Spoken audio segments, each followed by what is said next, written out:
Oui, la famille. Bon, voyez vous-même. L'Afrique compte 54 pays, plusieurs millions d'habitants. Mais dans tout ça, il n'y a pas un prophète qui a été reconnu sur les livres saints. C'est qu'on nous donne, selon eux, il n'y a pas eu un prophète en Afrique que nous-mêmes les Africains nous pouvons baser. Mais ici, ce qu'ils vont nous présenter, c'est Pharaon. Et en disant que c'est un malfaiteur. Et si vous lisez le Coran maudit Pharaon dès le début jusqu'à la fin. Et nous sommes fiers de ça. Nous avons la fierté de lire ça. Un peu partout, Pharaon est détesté. C'est un Africain. Et du coup, ils ont encore écrit que leur prophète est le dernier prophète arrivé. Donc, il n'en aura plus un prophète. Mes très chers parents africains, mes très chers parents africains, est-ce que nous-mêmes, en voyant cela, en lisant cela, réfléchissons un peu. Donc cela veut dire que la colonisation africaine a commencé il y a longtemps, c'est depuis des siècles, on va dire que depuis même le début de ce bas monde. Parce qu'ils savent que nous avons la potentialité, nous avons la capacité, nous avons le courage, nous sommes déterminés, nous avons le savoir, nous avons tout pour gouverner le monde, pour être connus, pour avoir une place. Pour nous nuire, c'est d'écrire et nous saboter et d'écrire nos faiblesses. Donc aujourd'hui, le plus grand malfaiteur qui a été reconnu sur le plan mondial, c'est africain, c'est Pharaon, selon les livres saints. Mes très chers parents, le moment est arrivé que nous devrons nous réveiller. Donc ça fait qu'aujourd'hui, ces gens-là luttent contre nos dirigeants, luttent contre nos gouvernements, luttent contre nos lois. Parce que nos dirigeants, nos présidents vont prendre des lois, mais ils vont dire dans le livre saint, c'est contraire à ça. Donc cela dit ceci, cela dit le contraire. Nos gouvernements prennent toutes les dispositions, cela reste pour prêcher, pour lutter contre les lois, pour amener la population à dérailler, pour amener la population à révolter. Mes très chers parents, réveillons-nous.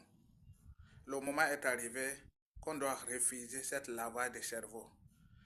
Nous devrons écouter nos présidents, nos dirigeants, ceux-là qui sont à la tête de nos pays.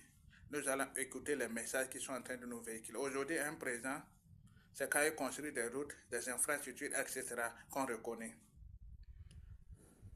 Si on décide, on refuse. Mais depuis le siècle, on a commencé par cotiser les 50 francs, les 100 francs. Personne n'a jamais demandé où ça s'en va.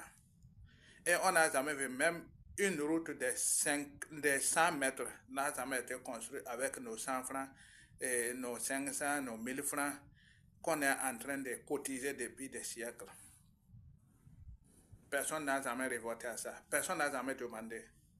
Parce qu'on nous a dit, il faut économiser pour mourir, aller bénéficier de ce Dieu, pour aller bénéficier du paradis.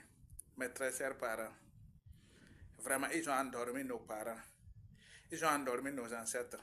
Mais c'est le moment est arrivé que nous, la jeunesse, nous les Africains, nous devrons nous réveiller et connaître vraiment les réalités. Nous savons lire, nous savons écrire. Nous avons la potentialité. Nos pays sont riches. Nous avons toute la ressource naturelle pour transformer, consommer et commercialiser. Et pourquoi se laisser se nuire, se laisser dominer jusqu'à ce point?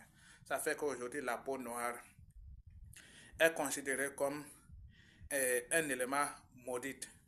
Vous voyez que nos femmes aujourd'hui, ils ont fabriqué même des produits que nos frères, nos fils, nos filles, nos chers utilisent pour changer la peau, pour ne plus être noir. Ouais. Il faut être vraiment un Africain, surtout la peau noire, pour bien comprendre ce qu'on appelle la domination. C'est ce qu'on appelle piller quelqu'un, ce qu'on appelle torturer quelqu'un culturellement, ce qu'on appelle lavage de cerveau. Aujourd'hui, nos fils, nos filles, nos femmes sont considérés comme la peau noire. C'est une malédiction. Donc il faut utiliser toutes les voies et les moyens pour devenir clair. Ouais. Juste aujourd'hui, nos femmes, s'ils ne se sont pas tressés avec mèche pour avoir long CV comme eux, ils ne sont pas fiers. Ils ne sont pas fiers. Oui, la domination, vraiment, c'est une mal nécessaire. C'est une malédiction, même très chers parents. Et réfléchissons-nous pour nous en sortir cela, pour nous réveiller de ce sommeil-là. Donc, c'est le message de votre artiste Bissou Sakou.